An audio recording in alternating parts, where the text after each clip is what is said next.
చాలా మంది చెప్తారు నాగ సాధువులు సూక్ష్మయానం చేస్తారు, ఆ ఒక్కరోజు మాత్రమే వాళ్ళు నగ్నంగా కనపడరు, మిగతా రోజులు అస్సలు కనపడరు సూక్ష్మయానం. మరి సూక్ష్మయానం చేస్తే బార్డర్ లో అంతమంది సైనికులు రోజు యుద్ధం చేసి ఎందుకు ప్రాణాలు కోల్పోవాలండి?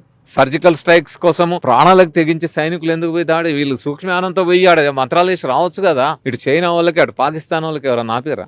అక్కడ మాత్రం సైనికులు ప్రాణాలు కోల్పోవాలా? వాళ్ళ ప్రాణాలు కాపాడే బాధ్యత లేదా? నిజంగానే మీకు మంత్రాలు తంత్రాలు అంత శక్తులు ఉంటే, సూక్ష్మయానమైన శక్తులు ఉంటే మీరు పోయి చేయొచ్చు కదా. ఎవరు ఆపారు? ఇటు చైనా రాకుండా ఆపండి, అటు పాకిస్తాన్ రాకుండా ఆపండి, వాళ్ళ మీదకి పోయి సూక్ష్మయానంతో సర్జికల్ స్ట్రైక్స్ చేయండి. ఎందుకు మిలిటరీ వాళ్ళ ప్రాణాలు పెడతారు? సో అంటే వాస్తవం ఏమిటి? ఈ దేశాన్ని కాపాడాల్సింది మిలిటరీనే, మానవ శక్తే. ఈ మంత్రాలు తంత్రాలు ఏవి కాపాడవు. ఇవి ప్రజల్ని భయపెట్టడానికి, ప్రజల్ని మభ్యపెట్టడానికి, వాళ్ళ భ్రమల ప్రాంతంలో పెట్టి వాళ్ళ అధికారాన్ని కాపాడుకోవడానికి. ప్రజలు ఎప్పుడైతే వాళ్ళ మేధస్సు చైతన్యవంతమవుతుందో, వాళ్ళు విజ్ఞానవంతులు అవుతారో ఖచ్చితంగా ప్రతిదాన్ని ప్రశ్నించి తీరుతారు. వీళ్ళు చేసే మోసాలని, అన్యాయాన్ని ప్రశ్నించి తీరుతారు. కాబట్టి పాలకులు ప్రజల్ని 2 రకాల మత్తులో ఉంచుతారు. ఒకటి ఈ మూఢత్వం, మతం పేరుతో, కులం పేరుతో ప్రజల మధ్య చీలికలు తేవడము, ఆ మత ఉన్మాదాన్ని, కుల ఉన్మాదాన్ని రెచ్చగొట్టడము, తద్వారా మతమౌఢ్యంలో ముంచడము అనేది ఒక మత్తులో ఉంచుతారు. రెండో వైపు మద్యము, పబ్బులు, క్లబ్బులు, యువతకి డ్రగ్స్ ఇలాంటివి అలవాటు చేసి ఆ మత్తులోకి పంపుతారు. ఈ 2 రకాల మత్తులో ఉన్నప్పుడు మన మేధస్సు, మన మెదడు చైతన్యయుతం కాకుండా అది నిర్వీర్యం అయిపోతుంది. సో యువత ప్రజల యొక్క మేధడుని, మేధస్సుని నిర్వీర్యం చేయడమే ఈ మత్తుల్లో వాళ్ళు ఉంచడంలో లక్ష్యం. ఈ మేధస్సు చైతన్యవంతం అయితే, మేధో వికాసం జరిగితే ఏం జరుగుతుంది అనేది అందరికీ తెలిసిందే. తెలంగాణలో ఈ ఉస్మానియా గడ్డ మీద ఉన్నాం మనం. ఈ ఉస్మానియా యువత మేధో చైతన్యంతో కదా ప్రభుత్వాన్ని, పాలకుల్ని, కేంద్ర పాలకుల్ని సైతం ఎదిరించి తెలంగాణ రాష్ట్రం. సో అది ఆ చైతన్యం అయితే తనకు కావాల్సిన డిమాండ్ని అడిగి సాధిస్తారు, ప్రశ్నించి తీరుతారు.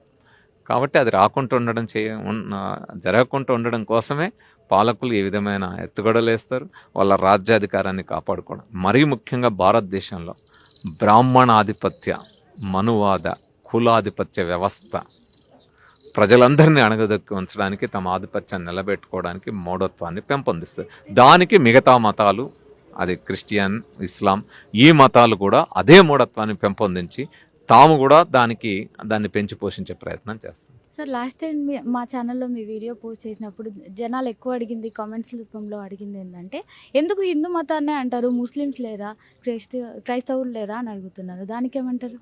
నేను ఇప్పుడు అన్ని మతాల గురించి మాట్లాడిన. ఇంతకుముందు కూడా కుంటివారు నడిచెదరు, గుడ్డివారు చూచెదరు, మగవారు మాట్లాడదరు అనే అంశాన్ని అది కూడా చెప్పిన, ఎట్లా మోసం చేస్తారని. చర్చికి వెళ్ళి ఎలా క్వశ్చన్ చేసి, అంటే చర్చిలో ఒక ఆయన సాతాన్లు వదిలిస్తా, చేటపళ్ళు వదిలిస్తా అంటే ఎలా మోసం చేశారనేది కూడా చెప్పాను. తర్వాత దర్గాల దగ్గర సైతాన్ పేరుతో మోసాలు చేస్తూ కొరడాలతో కొడుతున్నది కూడా చెప్పాను. నస్కల్లో ఒక బాబా చేసినప్పుడు వెళ్ళాము, అనేక మంది దగ్గరికి వెళ్ళి అది కూడా చెప్పాను. ఇప్పుడు కూడా నేను మాట్లాడుతూ ఇది ఆధిపత్యం కోసం. ఈ దేశంలో మతాన్ని, రాజకీయాల్ని ముడిపెట్టి మతాన్ని ఒక అధికార సోపానంగా వాడుకుంటున్న వాళ్ళని ఖచ్చితంగా ప్రశ్నించారు. దానికి తోడ్పడుతున్న క్రిస్టియన్, ఇస్లాం మతాలని కూడా ప్రశ్నించారు. సో మౌఢ్యం ఏ మతాందైనా మౌఢ్యమే. కానీ ఈ దేశంలో ఆ మౌఢ్యాన్ని రాజ్యాధికారానికి లింక్ పెట్టి ఉన్మాదాన్ని రెచ్చగొడుతున్నారు. అది ఇంకా ప్రమాదకరమైంది. సో 3 ప్రమాదకరమైంది. అదే ఆఫ్ఘనిస్తాన్లో ఇస్లాం మత మౌఢ్యం ప్రమాదమైంది.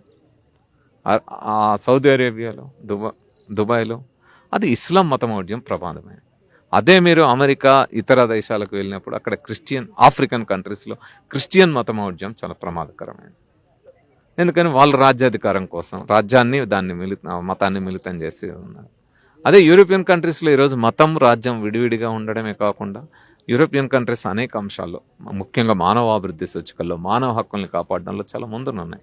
అక్కడ నాన్ బిలీవర్స్ సంఖ్య ఎక్కువ ఉంటుంది. వాళ్ళేమి రాజ్యాన్ని, వాళ్ళ భావాలని ముందుపెట్టి పనిచేయరు. కాబట్టి పాలకులుగా పనిచేసినప్పుడు ఎవరు విమర్శించారు.